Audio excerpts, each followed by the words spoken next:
Segundo o estudo então das transformadas de Fourier, a gente vai estudar agora o conceito de convolução e uma aplicação física relacionada com causalidade.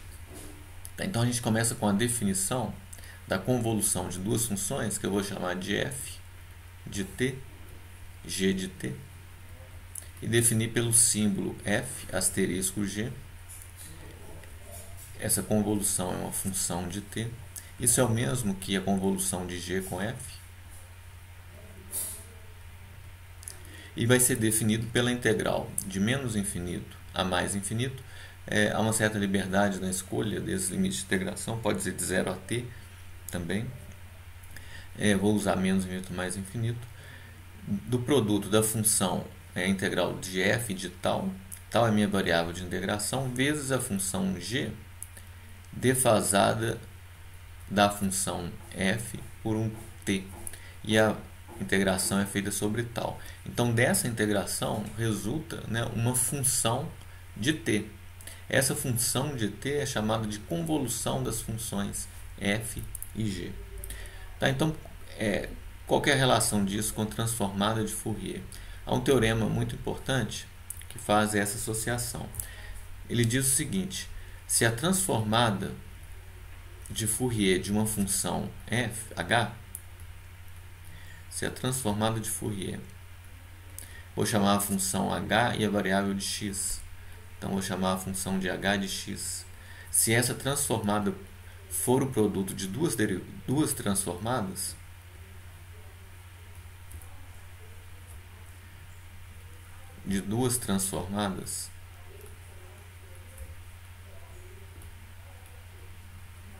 então vou representar isso assim, olha. Esse f diferente aqui eu vou chamar de transformada de h de x. Eu estou supondo que ele é igual a um f maiúsculo de k transformada da função f, de uma função f minúsculo de x. Vou colocar um f minúsculo assim, vezes uma transformada que eu vou chamar de g maiúsculo de k, que é a transformada de uma função h minúsculo de x. Então, se isso for verdade, então o que vai acontecer é que o h de x, que é a transformada menos 1, então de f de k, g de k, se eu faço isso, eu recupero a função h de x. Então, ela pode ser escrita por esse teorema como uma constante que depende da normalização que a gente usa para a transformada de Fourier. Eu usei 1 sobre raiz de 2π, então vou escrever isso aqui. É escrito então como a menos uma constante, como a convolução das funções f minúsculo e g, que resulta então na função de x. Isso pode ser escrito também como a convolução de g com f, como função de x. Isso aqui, na forma integral, é dado por 1 sobre raiz de 2π, usando a definição, menos infinito a mais infinito, de um f de lambda, f minúsculo de lambda, lambda minha variável de integração, poderia ter posto tal como antes, g de x menos lambda de lambda. Então o teorema é bem claro. Eu tenho uma função, uma hipótese que é a transformada do h é um produto de duas transformadas. Então o h ele vai ser obtido a menos de uma constante pela convolução dessas duas funções f e g, funções de x. Tá? Então, para demonstrar isso, é bem tranquilo a demonstração. É só calcular de fato o que é a transformada que a gente está querendo determinar. É a transformada inversa de f de k, g de k. E como nós vimos, isso vai nos fornecer o h de x. Então, por definição de transformada, isso é 1 sobre raiz de 2π, a integral de menos infinito a mais infinito, do f de k, g de k, é elevado a menos ikx, dk. Observem que eu integro esse produto aqui em k, sai daqui uma função de x. Essa função de x é o h de x. Por que isso? Porque a transformada do h de x é o produto aqui, ó. Então a transformada inversa que me dá o H é dado por essa integral. Aqui eu só usei a definição, tá? Então, para lembrar, esse produto é aquela transformada inversa, né, do H de x. Então, se eu faço essa integral, eu recupero o H de x. Essa era a nossa hipótese. Então, eu só faço agora manipulações nesse integrando. Primeiramente, eu vou introduzir a definição da transformada do g aqui. Então, eu escrevo assim, olha, 1 sobre raiz de 2π, a integral de menos infinito a mais infinito do f de k. Agora, quem que é o g de k? G de k, ele pode ser escrito, né, como 1 sobre raiz de 2π, a integral de menos infinito a mais infinito, ele é a transformada do g minúsculo, né? Então, vai ser um g de, vou chamar de lambda, é elevado a ik lambda d lambda. Tá? Isso aqui, ó, é por definição o meu g de k. Eu integro aqui, então é d lambda, né? Eu integro aqui em dk, como eu tenho aqui, colocando e elevado a menos i kx. Então, eu só reproduzo o resultado aqui de cima. F de k, o g de k, que é essa parte toda, é elevado a menos i kx dk. Agora eu inverto a ordem de integração, escrevendo assim, olha. Então, voltando ao que a gente quer, né? A transformada inversa do f de k, g de k, que é meu h de x. Isso então vai ser escrito como 1 sobre 2π, juntando esses dois fatores. A integral de menos infinito a mais infinito. Agora eu ponho primeiro o que é dependente de lambda, g de lambda, que vai ficar do lado de fora. Aqui, dessa integral que agora vai ser em k, menos infinito a mais infinito.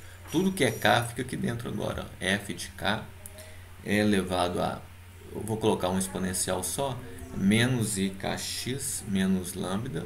Então, menos i kx está aqui, é elevado a ik lambda está aqui. Então, isso aqui foi colocado, isso aqui foi colocado, isso aqui foi colocado, isso aqui foi colocado, as duas constantes foram colocadas. Essa integral eu faço em dk, né? E essa outra integral de fora eu faço em d lambda. Então, esse é o resultado que nós temos. Tá? Então, isso aqui finalmente pode ser escrito, né, lembrando que o que apareceu aqui agora, ó, nessa integral em dk, nada mais é do que a transformada inversa do f, que é o f minúsculo, né, que vai ser avaliado em x menos lambda, por causa do argumento dessa exponencial aqui. A menos numa constante, essa constante é a raiz de 2π. Então, se vocês olharem aqui, ó, vocês vão ver que o f minúsculo de x menos lambda é dado em termos do f de k maiúsculo, né, que é a transformada do f minúsculo, como 1 sobre raiz de 2π, a integral de f de k é elevada a menos ik x menos lambda dk. Então, agora o teorema fica provado. Raiz de 2π sobre 2π é 1 sobre raiz de 2π. E eu tenho aqui agora a integral de menos infinito a mais infinito de g de lambda, f minúsculo, de x menos lambda, d lambda, como a gente queria. E isso aqui é a constante, vezes a convolução g com f, que é a mesma coisa que a convolução de f com g, e que aparece como uma função de x. Então, esse é o teorema que a gente queria provar. Tá? Então, onde que isso aparece, né? Em qual situação física que isso pode aparecer? Isso aparece em resposta de um material a um campo elétrico. Essa resposta pode ser no aparecimento de uma polarização. E o tanto de polarização que vai ocorrer no material depende das suas propriedades. Isso é medido pela susceptibilidade elétrica ou pela constante dielétrica, e que é uma outra forma de falar da susceptibilidade, como eu vou lembrar vocês aqui. Só que essa resposta depende da frequência. Então, isso nos leva a uma função dielétrica dependente da frequência. E há uma relação entre o deslocamento elétrico, D, que é uma função da posição então, e da frequência, com o campo elétrico, que é mediado então pela função dielétrica dependente da frequência. Então, a ideia básica daqui vem do seguinte, olha, a polarização pode aparecer como resposta a um campo elétrico. No material linear, vale essa relação, que se é a susceptibilidade elétrica e ε0 é uma constante, colocada aqui para deixar essa susceptibilidade adimensional.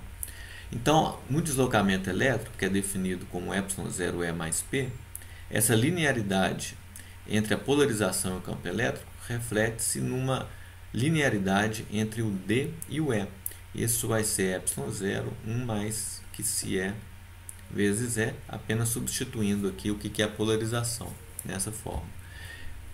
Esse ε0, 1 mais que se é, eu chamo de epsilon. E epsilon sobre ε0 é a constante dielétrica nesse problema de eletrostática. Tá? Agora, no problema dependente do tempo, essa propriedade do material vai depender da frequência. Então, eu vou ter um epsilon de ômega, né, que eu vou chamar então de constante dielétrica do material. Tá? Essa é a nossa, o epsilon sobre ε0 seria a constante dielétrica. Né? Então, o epsilon é isso aí e depende da frequência. Notem que ele vai ser escrito em termos da susceptibilidade, e a susceptibilidade de fato mede a resposta. A polarização responde ao campo elétrico de uma maneira que é dado pela susceptibilidade elétrica do material. Tá? Então, isso é uma resposta. A resposta, então, a gente pensa nela em termos causais. Né? Ela vai aparecer, né? Vai originar de uma excitação que a gente faz no material. Portanto, essas funções que definem as respostas dos materiais são muito importantes, porque elas nos dão informações sobre os materiais. Então, a excitação é como uma sonda que a gente aplica no material, e a resposta é a maneira da gente conhecer aquele material. Tá? O que acontece aqui é que eu tenho, vendo isso como função de ômega, da frequência, eu tenho uma transformada no tempo, que é uma função de ômega, e que é o produto de duas transformadas, duas funções de ômega. Então, vale aqui esse teorema que a gente enunciou e provou. Então, eu posso dizer que o deslocamento elétrico no tempo é a menos de uma constante, né? Vou colocar aqui 1 sobre raiz de 2π, a convolução das duas funções. Essa convolução eu vou escrever como epsilon, então, de x e ômega, aqui é x e ômega, e a função vou colocar aqui o vetor, né? Que depende, então, o teorema nosso faço a integral aqui, vou chamar de tal,